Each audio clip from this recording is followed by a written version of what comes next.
안녕하세요. 오늘은 SPDR 스파이 ETF에 대해서 소개해 드릴까 합니다.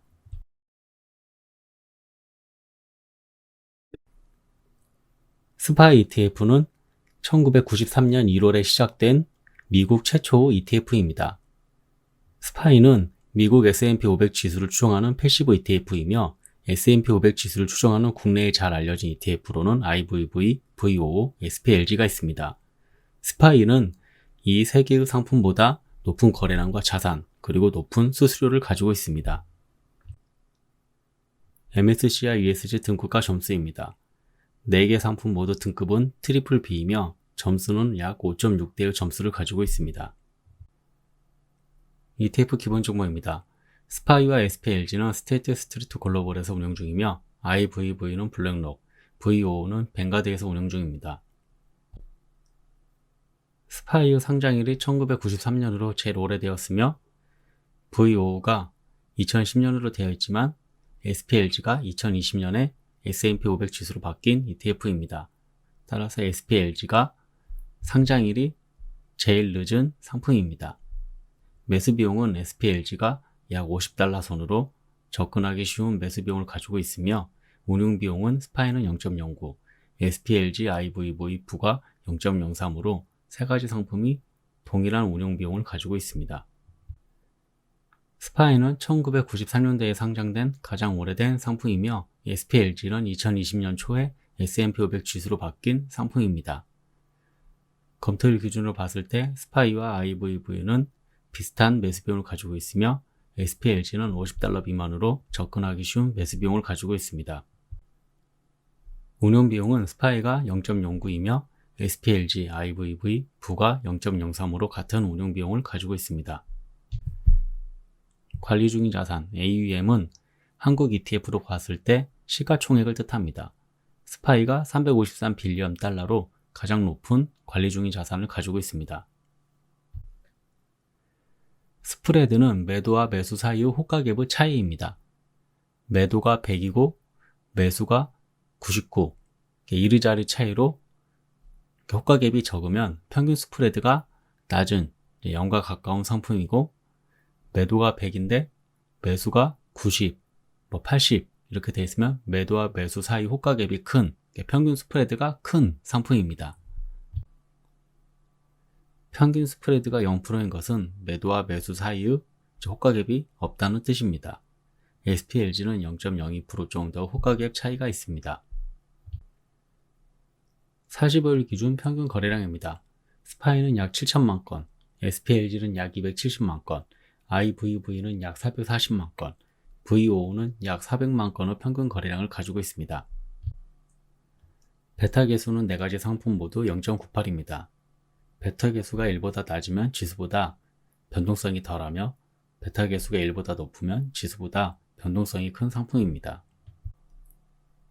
분배금 수익률은 4가지 상품 모두 1년 1.3% 후반대의 분배금 수익률을 보이고 있으며 추종 인덱스는 S&P 500이며 관리 종목 수는 약 500 종목입니다. 지수 특징입니다. 유니버스는 미국에 상장된 모든 주식을 대상으로 하며 편입 대상 종목은 S&P 위원회에서 특정 조건을 만족했을 때 편입을 합니다. 비중 결정 방식은 유동시가총액 가중 방식을 사용하고 있습니다. ETF 보유 종목입니다.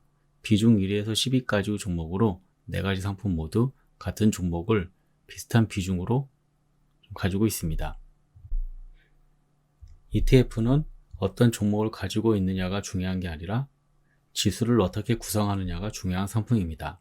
하단의 표는 2020년 11월 30일의 비중 1위에서 10위까지의 종목표입니다. 검토일과 과거의 종목이 다른 걸 알 수 있습니다.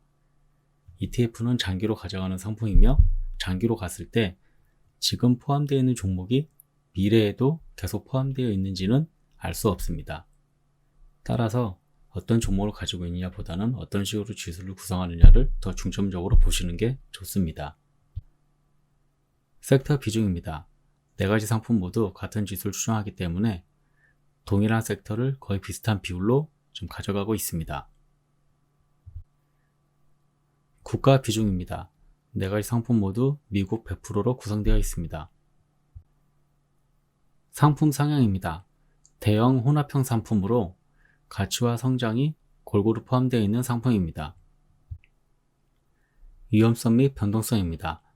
각각의 상품을 비교한 게 아닌 시장 벤치마크 지수와 비교한 표입니다. 네 가지 상품 모두 거의 비슷한 변동성을 가지고 있습니다.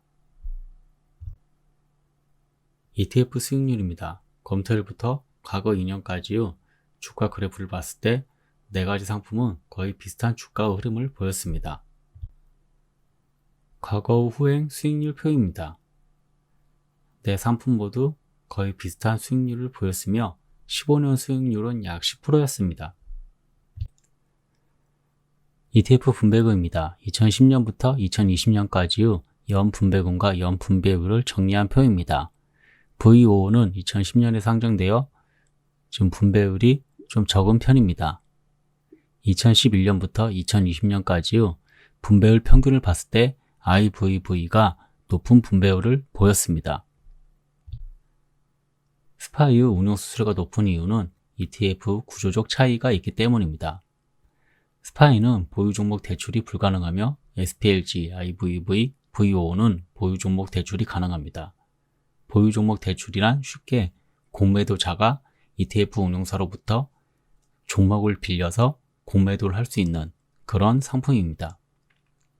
따라서 이렇게 종목을 빌려주었을 때 ETF 운용사는 그에 대한 수수료를 받고 그 수수료로 ETF 운용 자금에 사용을 합니다. 가장 큰 단점으로는 종목을 빌린 자가 파산을 했을 경우 그 피해를 입을 수 있다는 점입니다. 다음의 표는 ETF 구조적 특징을 나타낸 표입니다. 유니트 인베스트먼트 트러스트는 배당금 재투자가 불가능하며 증권 대출을 허용하지 않습니다. 또한 옵션 수합 선물 사용이 불가능합니다. 오픈엔드 펀드는 배당금 재투자가 가능하며 증권 대출도 가능하고 옵션 수합 선물로도 사용할 수 있습니다. 스파이는 유니트 인베스트먼트 트러스트 구조로 되어 있으며 나머지 세 상품은 오픈엔드 펀드로 되어 있습니다. 국내에 잘 알려진 S&P 500 ETF인 SPY, SPLG, IVV, VO 중 스파이가 상대적으로 수수료가 높은 편이긴 하나 보유 종목을 대출해주지 않기 때문에 장기적 안전성이 좀 더 보장된 상품입니다. 하지만 나머지 3개의 상품도 대형 운용사가 운영하는 만큼 그리 큰 문제는 없으며 지난 10년간의 분배금 내역을 봤을 때 IVV가 좀 더 많은 분배금을 지급했습니다. SPLG는 주가가 낮아 부담 없이 접근할 수 있는 이점이 있으나 2020년 초에 지수가 변경된 상품입니다. ETF는 단일 종목에 비해 등락률이 낮은 상품이며 장기적으로 투자했을 때 좋은 성과를 얻을 수 있는 상품이라고 개인적으로 생각합니다. 따라서 어떤 식으로 지수를 구성하고 ETF가 어떤 형식을 가지고 있는지 살펴보는 게 중요할 것 같습니다. 감사합니다.